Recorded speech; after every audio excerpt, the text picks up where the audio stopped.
ओम नमः शिवाय। नमस्कार। मैं ज्योतिष एवं वास्तु एक्सपर्ट आनंद झा आपको वेद से विज्ञान चैनल पर स्वागत करता हूँ। ये रीति रिवाज, संस्कार एवं ज्योतिष वास्तु से संबंधित सीरीज में आज हम लोग अन्नप्राशन के विषय में बात करेंगे। साथ ही जो हमारे संस्कार में है, जो बार बार हम लोग बच्चे को या अपने से श्रेष्ठ व्यक्ति से के पैर छूकर प्रणाम करते हैं, वो प्रणाम करने में क्या फ़ायदा है, क्या लाभ है, उसको साइंटिफिक कारण क्या है और ज्योतिष एवं अध्यात्म के कारण क्या है। साथ ही अन्नप्राशन जो हमारा संस्कार है वो करने से क्या फ़ायदा है, और उस दिन एक और भी विधि किया जाता है, उस विधि के बारे में भी हम आप लोगों को चर्चा करेंगे। फिलहाल एक और बात कि वीडियो के आप लास्ट तक ज़रूर देखेंगे, क्योंकि अब प्रत्येक वीडियो के अंत में एक सूत्र देंगे हम। जो सूत्र हो सकता है आपकी बच्चा के लिए भी उपयोगी हो या आपके लिए उपयोगी हो, लेकिन होगा ज़रूर। इसलिए उस सूत्र को आपको होना ज़रूरी है, इसलिए आप वीडियो के अंत तक ज़रूर देखेंगे। अब चलते हैं आज कि हमारे समाज में, हमारे संस्कार में जो है, बार बार हम अपने बच्चे को लेकर श्रेष्ठ व्यक्तियों से आशीर्वाद लेते हैं। क्यों लेते हैं? पैर छू कर प्रणाम करते हैं, क्यों करते हैं? ये करने से फ़ायदा क्या है? तो वास्तव में फ़ायदा है, क्योंकि प्रत्येक व्यक्ति के शरीर में ऊर्जा है। पॉजिटिव और निगेटिव दोनों किस्म की ऊर्जा होता है। अगर वास्तव में अगर आपको, जैसे आप किसी से आशीर्वाद लेते हैं, यानी किसी के प्रणाम करते हैं, तो पहली का बात कि जो अध्यात्म के हिसाब से और समाज के हिसाब से तो आप रिस्पेक्ट किए, सामने वाला एकदम खुश होगा। और उसके जब ही आप प्रणाम करेंगे तो सामने वाला अपने मन से खुशी होगा, और खुशी होने के बाद उसको शरीर जो है पॉजिटिव ऊर्जा जो वाइब्रेट करेगा, और वो पॉजिटिव ऊर्जा जो आपको ग्रहण होगा। इससे आपके शरीर में पॉजिटिव ऊर्जा के लाभ होगा। इसलिए प्रणाम करना चाहिए। साथ ही एक और बात कि जो आज तक प्रणाम पैर छूकर करता हो, वो व्यक्ति को चंद्रमंगल योग बनता है। यानी कि जो कमर और थाई मंगल है, कमर जो है चंद्रमा को कहा गया है। और जब प्रणाम पैर छू कर करने पर थाई और कमर दोनों को योग होता है, अर्थात चंद्र मंगल योग। जो चंद्र मंगल योग अगर कुंडली में हो तो वो धन योग कहा गया है। वो व्यक्ति कभी भी दरिद्र नहीं होगा, कभी भी कमज़ोर नहीं होगा, कभी भी धन की कमी नहीं होगा। अगर यकीन न हो तो आप अपने समाज में देख लीजिएगा, जो आदमी नम्र हो और पैर छू के प्रणाम करता हो, वो व्यक्ति धनी होगा। और जो व्यक्ति ये नहीं करता हो, निश्चित उसको धन घटता होगा। इसलिए हम लोगों को बार बार, अगर अपने से अग्रज हैं, अपने से बड़े लोग हैं, तो उनसे हमेशा प्रणाम करके ऊर्जा लेना चाहिए। क्योंकि आप प्रणाम करेंगे तो उसके जो पॉजिटिव ऊर्जा है वो आप में सरेगा, आप में वो पॉजिटिव ऊर्जा आएगा, आप उस पॉजिटिव ऊर्जा को ग्रहण कर पाएंगे।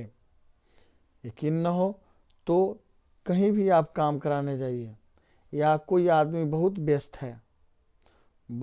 है, किसी से बात कर रहा है, परंतु वो आपको टेर नहीं रहा है, आप जाइएगा, बहुत देरों से खड़ा होइएगा, परंतु उसको कोई इफेक्ट नहीं है, आपसे पूछेगा भी नहीं कौन हो, कहाँ आए हो, क्या काम है, कुछ नहीं पूछेगा। परंतु यदि वो व्यक्ति लोग अपने में बात भी कर रहा हो, बहुत व्यस्त हो, परंतु आप जाकर प्रणाम कीजिएगा, तो तुरंत वो व्यक्ति आपके समक्ष घूमकर ज़रूर पूछेगा, क्या बात है, कहिए, कोई काम है, ऐसा पूछेगा ही। अर्थात सबसे बड़ा फायदा यही है।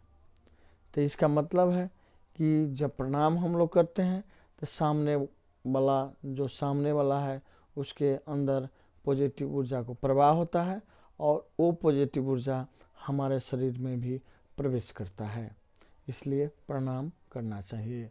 दूसरे एक जो हमारे संस्कार में है अन्नप्राशन। अन्नप्राशन भी एक महत्वपूर्ण संस्कार माना जाता है। 16 संस्कार में से ये संस्कार माना गया है और ये बहुत ही उपयुक्त भी है, क्योंकि लड़का के 6ठे मास में और लड़की के जो 5वें मास में कहा गया है। तो वास्तव में उस मास में ही बच्चा को जो है अन्न पचाने की क्षमता में वृद्धि हो गया रहता है। अगर उस से पहले अगर कोई अन्न खिलाकर देखे, बच्चा नहीं पचा पाएगा। साथ ही अगर उस महीना में न करके 1-1.5 वर्ष हो जाए, अगर अन्न खिलाइएगा फिर भी वो बच्चा अन्न नहीं पचा पाएगा। साथ ही अन्न खाएगा ही नहीं, जल्दी खाएगा तो जल्दी पचेगा नहीं, अर्थात आपको परेशानी होगा, परंतु थोड़ा समय लग सकता है। इसलिए 6ठे मास में अन्न खिलाया जाता है, जिसे अन्नप्राशन कहते हैं। लड़की हो तो 5वें मास में, क्योंकि लड़की की वृद्धि लड़का से पहले है, ये नेचुरल इशू है। इसलिए लड़की के 5वें मास में ही अन्नप्राशन कराया जाता है, लड़का के 6ठा मास में। यानी कि साइंस के हिसाब से लड़की 5वें मास में और लड़का 6ठे मास में अन्न पचाने के काबिल हो गया रहता है, अर्थात उसको जठराग्नि जो है अन्न पचाने के एबल रहता है। अब एक और उस दिन जो संस्कार किया जाता है, जो व्यक्ति से उस बच्चा से विभिन्न किस्म के वस्तु रख करके वस्तु को उस बच्चा को छोड़ दिया जाता है और देखा जाता है कि बच्चा पहले कौन सा वस्तु जो है पकड़ रहा है। अगर कौन सा वस्तु ले रहा है, तो अगर जो वस्तु वो बच्चा ले रहा है, इसका मतलब बुझना चाहिए कि बच्चा के सबकॉन्शियस माइंड में उस वस्तु से संबंधी कोई न कोई रजिस्टर्ड है कोई बात।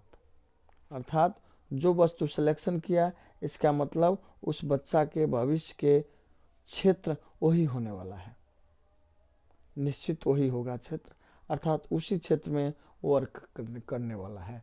तो इसलिए उसी क्षेत्र में आपको एफर्ट लगाना चाहिए, उसी क्षेत्र में उस बच्चा को पढ़ाना चाहिए और उसी हिसाब से आपको बच्चा के साथ ट्रीट करना चाहिए, क्योंकि उस समय में बच्चा सबकॉन्शियस माइंड में रहता है, कॉन्शियस माइंड उसको बहुत कम रहता है, अर्थात सबकॉन्शियस माइंड में जीता रहता है। तो एक जो बच्चा उस समय में जो वस्तु सेलेक्ट करता है, उस सिलेक्शन ही उसको परफेक्ट है, अर्थात उस दिशा में ही वो बच्चा पढ़ाई करेगा, उस दिशा में ही वो बच्चा वर्क करने वाला है और उस दिशा में ही वर्क कराना चाहिए और पढ़ाई भी कराना चाहिए। इससे वो बच्चा उस क्षेत्र में परफेक्ट करेगा, अच्छा नाम करेगा, अच्छा प्रगति करेगा, इसमें कोई दुमत की बात नहीं। हालांकि बच्चा को बाद में भी बच्चा के हिसाब से भी पढ़ाई होना चाहिए, क्योंकि जो पढ़ाई बच्चा को अच्छा रखता हो वही पढ़ाई उसे पढ़ने देना चाहिए, क्योंकि हर बच्चा कुछ न कुछ गुण लेकर, कुछ न कुछ एबिलिटी लेकर आया है, ऊपर से कुछ न कुछ काम करने के उद्देश्य से आया है, अर्थात वो कुछ न कुछ करने आया है। परंतु क्या होता है कि वास्तव में बहुत सा लोग अपने वर्क को सिलेक्शन नहीं कर पाते हैं, अपने वर्क को चिन्ह नहीं पाते हैं कि हम क्या करने आए हैं, हमें करना क्या चाहिए। इसलिए वो अच्छा प्रगति नहीं कर पाता, अच्छा प्रगति नहीं कर पाता है, वो अच्छा पढ़ नहीं सकता है, वो अच्छा पढ़ता नहीं है। वास्तव में अगर पहचान ले आदमी कि मैं यह काम करने आया हूँ, तो निश्चित वो व्यक्ति वही काम अगर शुरू कर दे तो वो परफेक्ट करेगा। अब कहिएगा हम कैसे जानेंगे कि हम क्या करने आए हैं? तो पहला बात जो कहें अन्नप्राशन के दिन देखना चाहिए कि बच्चा कौन सा वस्तु को हाथ लगाया, अर्थात अपने हाथ में कौन सा वस्तु लिया, नंबर 1। नंबर दूसरा, अगर कोई नज़दीक में कोई ज्योतिषी है तो उस बच्चा को कुंडली देखा कर पूछ लीजिए।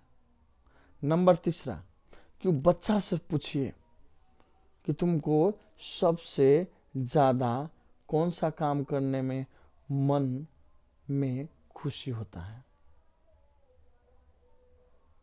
तुमको कौन सा काम करने में खुशी होता है, अर्थात वही काम में तू जाओ। या कौन सा काम है जो तुम करते हो तो औरों के अपेक्षा अच्छा करते हो, वही काम में उसको पठाना चाहिए। और वो अगर वो काम किया तो निश्चित परफेक्ट होगा। अगर वो काम अच्छा नहीं लगता हो, किसी के बहबही में या साथी संगतिया कहने पर या किसी और को कहने पर अगर कोई दूसरा काम करना शुरू किया तो निश्चित वो परफेक्ट नहीं होगा, उसको बैक होकर आना है। इसलिए 3-4 तरीका है। एक तरीका जो अन्नप्राशन के दिन, दूसरा कि कुंडली में देखा जाए, तीसरा कि उस बच्चा से पूछिए कि तुमको कौन सा काम करने में अच्छा लगता है या कौन सा काम तू औरों की अपेक्षा अच्छा कर लेते हो, पूछकर वही काम में संबंधी पढ़ाई करना चाहिए, वही काम करना भी चाहिए, तो निश्चित वो प्रगति जरूर करेगा। अर्थात इतना बड़ा जिंदगी के जो वर्क को डिसीजन उस दिन का जो अन्नप्राशन के दिन लिया जा सकता है, इसलिए वो बहुत महत्वपूर्ण है। उस दिन ही बच्चा को सबकॉन्शियस माइंड को रीड कर लिया जाता है। अच्छे लोग उसी दिन स्टडी कर लेता है उस बच्चा को सबकॉन्शियस माइंड, और उसी तरफ अपना एफर्ट लगाना शुरू कर देता है। अब चलते हैं वास्तव में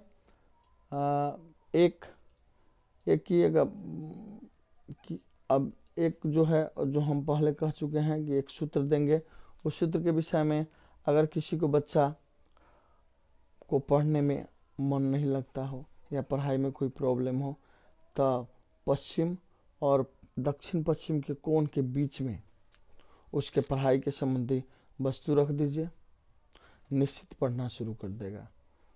बाकी अगले वीडियो में हम दूसरे संस्कार के बारे में बात करेंगे। नमस्कार।